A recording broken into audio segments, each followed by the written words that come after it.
से बदतर होने शिक्षा व्यवस्था, हम सभी की गिरता स्वास्थ्य, खराब होते पर्यावरण, बढ़ती जनसंख्या और बेरोजगारी जैसी अत्यंत महत्वपूर्ण मुद्दे शामिल हैं। तो उनसे रिलेटेड ही डॉक्टर कुलदीप मलिक सर हमसे कुछ अपने पॉइंट्स ऑफ व्यू शेयर करना चाहते हैं। So now I would like to call doctor Kuldeep Malik to say few words.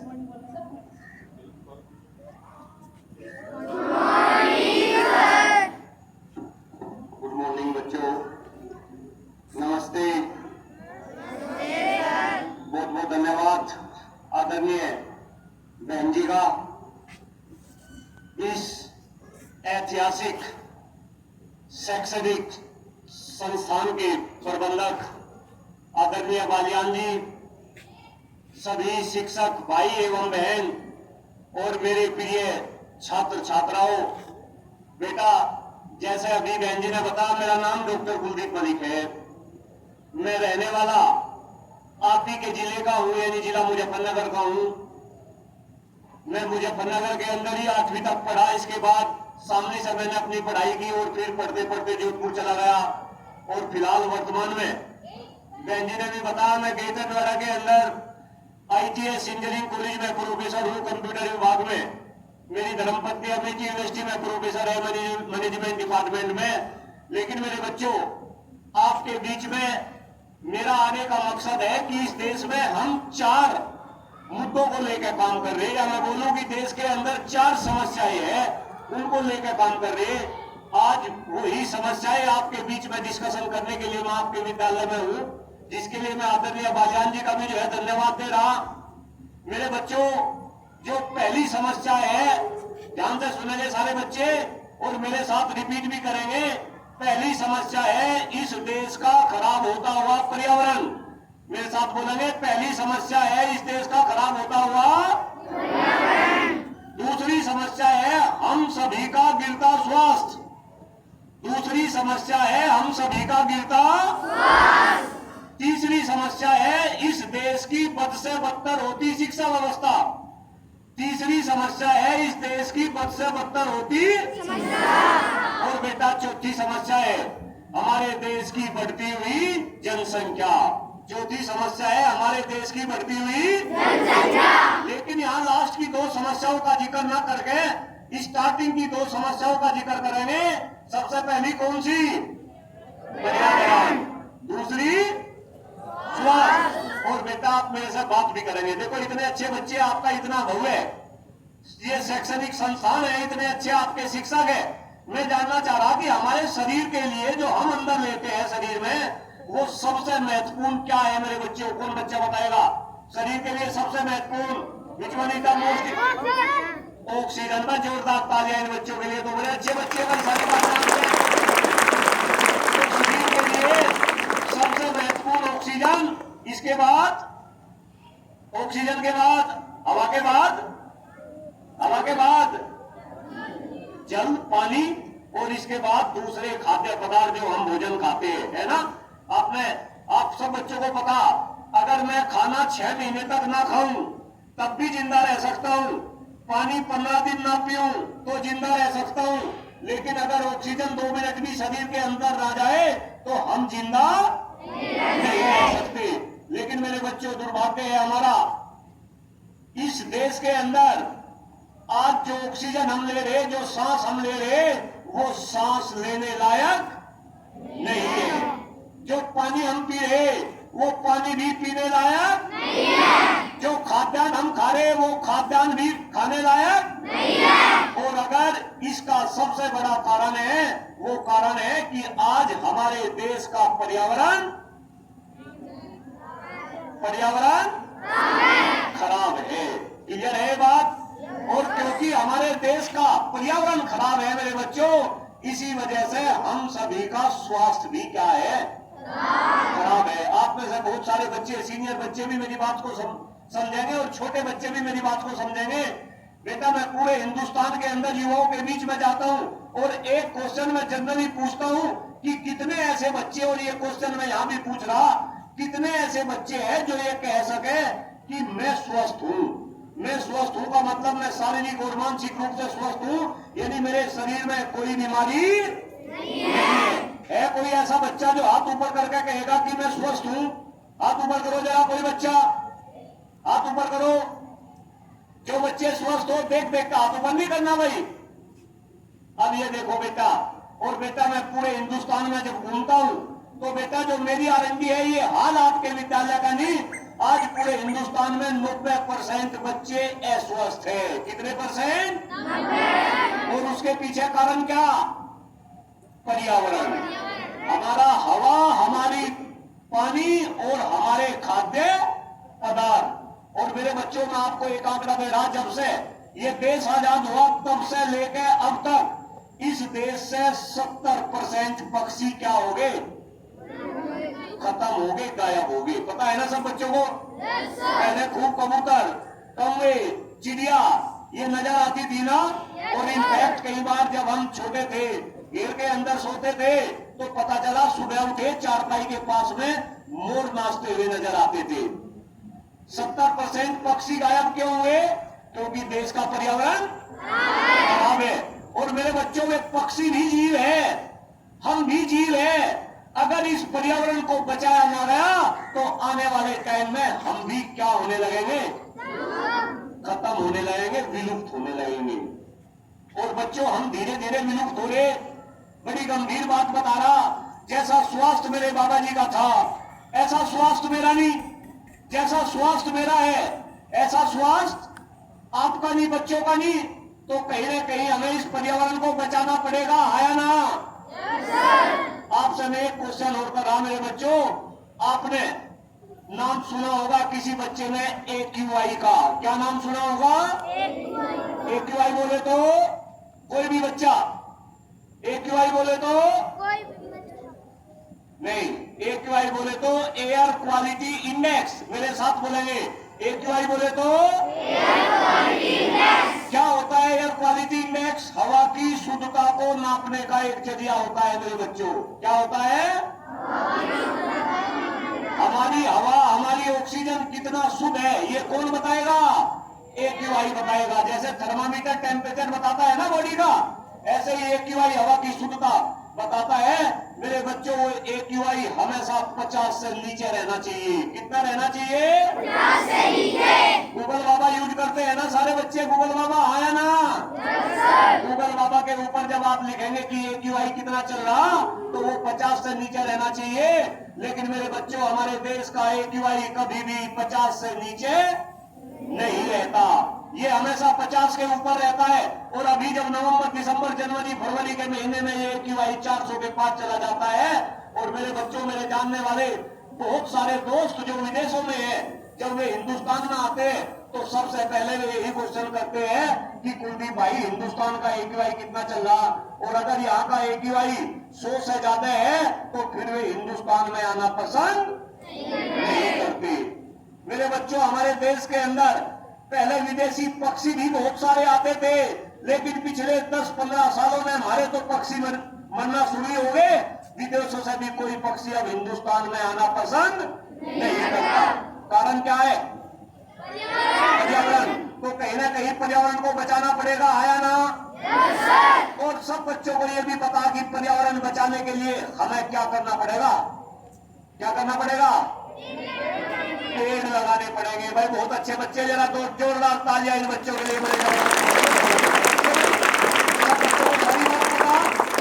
पर्यावरण को बचाने के लिए क्या लगाने पड़ेंगे? और पेड़ भी कौन से पेड़? असली पेड़। कौन से पेड़? असली पेड़। कौन से होते हैं असली पेड़? जो पर्यावरण को सबसे ज्यादा शुद्ध करते हैं। देखो सारी बात पता बच्चों को। कौन कौन से पेड़ होते हैं वे? सबसे पहला नीम, फिर पीपल, फिर बरगद। अरे वाह मेरे बच्चों, भाई आपने तो मेरे मन की बात कह दी।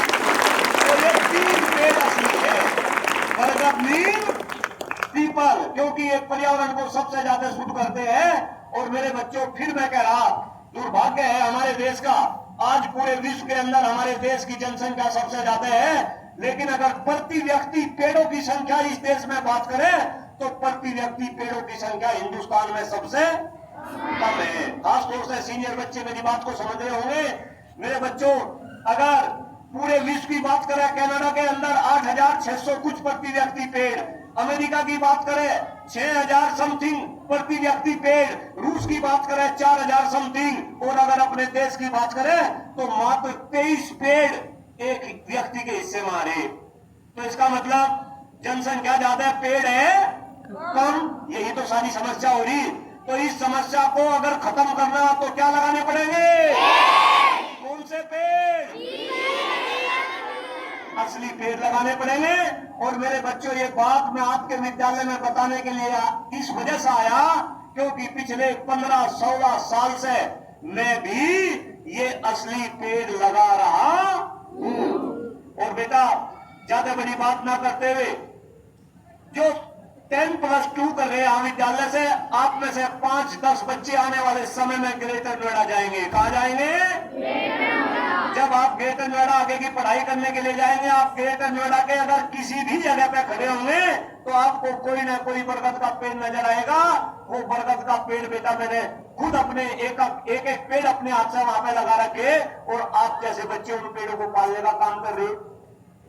तो मैं आपके विद्यालय में इस वजह से हूं, अगर आप ही के बीच से मुजफ्फरनगर जिले से 150 किलोमीटर दूर जाके आप ही का भाई, बड़ा भाई या आपके पिता तुल्य कोई इंसान वहां पे ऐसा काम कर सकता है, तो क्या आप यहाँ मुजफ्फरनगर जिले में ये काम नहीं कर सकते? आया ना? मुजफ्फरनगर जिले में काम कर सकते हैं ना? तो बेटा, मेरा आपसे निवेदन ये है कि आप कम से कम हजारों की संख्या में बच्चे यहाँ खड़े, क्या हर एक बच्चा 1-1, 2-2 पेड़ नहीं लगा सकते? लगा सकते हैं ना? और बेटा, मैं पूरे मुजफ्फरनगर के विद्यालयों में जा रहा, आपको बताऊं आज ये मेरा 81वां विद्यालय है। कितना विद्यालय है? और हर विद्यालय में बच्चों को जाकर मैं प्रेरित कर रहा कहीं ना कहीं, और बच्चे प्रेरित हो रहे। इससे पहले मैं सामने में घूमा, 110 विद्यालयों में गया, सामने में 10,000 पेड़ बच्चे लगा चुके। कितने लगा चुके? जबकि शामली जिला तो मुजफ्फरनगर में से ही बना, छोटा जिला है। आया ना? तो क्या आप बच्चे इस काम में मेरी मदद करेंगे? आया ना?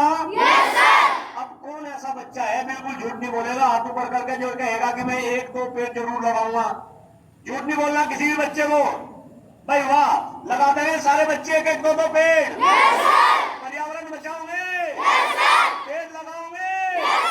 बेटा, सभी बच्चों का बहुत बहुत धन्यवाद। और अगर आप पेड़ लगाओगे तो आपका स्वास्थ्य भी क्या रहेगा?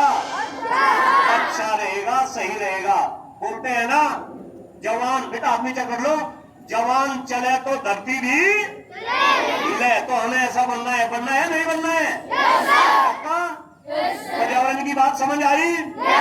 स्वास्थ्य की बात समझ आई? बस अब 1 मिनट के लिए, मुझे पता कि गर्मी भी लग रही मेरे बच्चों, 1 मिनट के लिए ताली बजा के दिखाओ जरा, कैसा ताली बजा रहे हो?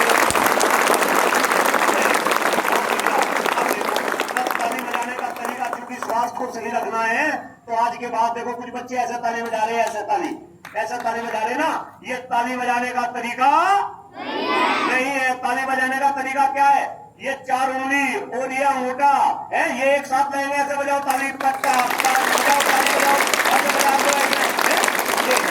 जब हम ऐसे ताली बजाते हैं तो हमारी हथेली के अंदर कुछ एक्यूप्रेशर पॉइंट्स होते हैं। क्या होते हैं? वो पॉइंट्स दबते हैं, और जब वे पॉइंट्स दबते हैं तो हमारे शरीर से सारी की सारी बीमारी क्या हो जाती है? खत्म हो जाती है, या छूमंतर हो जाती है। तो बीमारी छूमंतर करनी है। आया ना? ताली कैसे बजानी है, समझ आ गया? आप 1 मिनट हाथ ऊपर करो, जितने भी शिक्षक और आपके प्रधानाचार्य प्रबंधक साहब करें, इनके लिए ताली बजाओ। हाथ ऊपर करो सारे बच्चे, बजाओ ताली, ऐसे बजाओ ताली, और जोर से, और जोर से बजाओ ताली। बहुत बढ़िया। तो डेली ऐसे ताली बजाओगे? आया ना? गर्मी लगी? 2 मिनट रुक सको? बहुत बढ़िया। तो 2 तरीके से और ताली बजवाएंगे। पहले तरीके से जो ताली वादन प्रक्रिया है वो है ओम के नाम पे। किसके नाम पे? ओम के नाम पे। कैसे बजानी, एक बार मुझे देखेंगे ऐसे, ओम ओम। कंडीशन है सबकी ताली एक साथ बजेगी, है ना? चलो लेट्स स्टार्ट। ओम ओम ओम ओम ओम ओम ओम ओम ओम ओम ओम ओम। टाइप की ताली है मेरे बच्चों। राम के नाम पे, अल्लाह के नाम पे, वाहिगुरु के नाम पे जो बच्चा जिस धर्म को नाम मानता है, लेकिन कंडीशन है कि ये ताली आप डेली बजाएंगे, घर के अंदर बजाएंगे, नहीं बजाएंगे? पूजा करते होंगे, इबादत करते होंगे। ये ताली कितनी बार बजाओगे? 108 बार। घर पे कितनी बार बजाएंगे? लेकिन यहाँ मात्र 21 बार बजाएंगे, क्योंकि बेटा गर्मी हो रही है ना।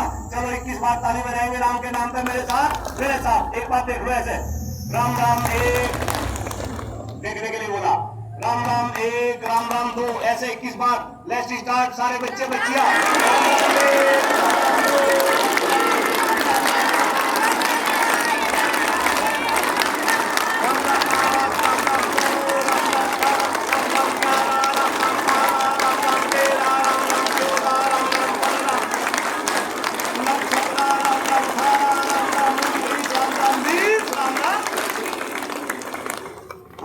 धन्यवाद मेरे बच्चों। इतने प्यारे बच्चे, इतना अच्छा कैंपस, मैं पीछे देख रहा, गाय भी बंधी हुई मेरे बच्चों। मैं पूरे हिंदुस्तान के अंदर अलग अलग शैक्षणिक संस्थान में जाता हूं, लेकिन इतना अद्भुत, अकल्पनीय, और वो भी इंटीरियर में, बसेरा जैसे कस्बे में इस तरीके का शैक्षणिक संस्थान अपने आप में बहुत कुछ कह रहा। इसके लिए इस संस्थान को चलाने वाले यहाँ के मैनेजमेंट, आदरणीय बालियान जी सहित मैं सभी का हृदय की गहराई से हार्दिक वंदन करता हूँ, अभिनंदन करता हूँ। मुझे बोलने का मौका दिया, बच्चों को पर्यावरण और स्वास्थ्य पर प्रेरित करने का मौका दिया, इसके लिए बहुत बहुत धन्यवाद। एक बार फिर कह रहा, सारे बच्चों को बात समझ आई? आया ना? पर्यावरण बचेगा, आया ना? और मैं ये भी बता रहा बेटा, ये बात मैंने आपके सामने क्योंकि मुझे पता है आने वाले समय में आप में से ही कोई मोदी बनेगा, आप में से ही कोई योगी बनेगा, आप में से ही कोई इंदिरा गांधी बनेगी, आप में से ही कोई कल्पना चावला बनेगी, आप में से ही अच्छे डॉक्टर बनेंगे, अच्छे इंजीनियर बनेंगे, अच्छे ब्यूरोक्रेट्स बनेंगे। यानी कि इस देश को चलाने वाले आने वाले समय में कौन होंगे बेटा? आप होंगे। ये देश नेताओं के कहने से विकसित विश्वगुरु नहीं बनेगा। इस देश को विकसित और विश्वगुरु कौन बनाएगा मेरे बच्चे? आप बनाएंगे। आप ही इस देश का डंका पूरे विश्व में बजाएंगे। इसी वजह से तो आपसे ऐसी बात हो रही, बात समझ आ रही? आपका बहुत बहुत आभार, बहुत बहुत धन्यवाद। मैंने कुछ गलत बोला हो तो उसके लिए मैं क्षमा प्रार्थी। अदरवाइज मेरे साथ दो नारे लगाएंगे। पहला नारा है पेड़ लगाओ, मैं कहूंगा पेड़ लगाओ, आप कहोगे जीवन बचाओ। दूसरा नारा है हम सब ने ये ठाना है, आप कहेंगे पृथ्वी को स्वर्ग बनाना है। हाथ ऊपर करके पूरे जोश में, पेड़ लगाओ, पेड़ लगाओ, पेड़ लगाओ, हम सब ने ये ठाना है, हम सब ने ये ठाना है, हम सब ने ये ठाना है।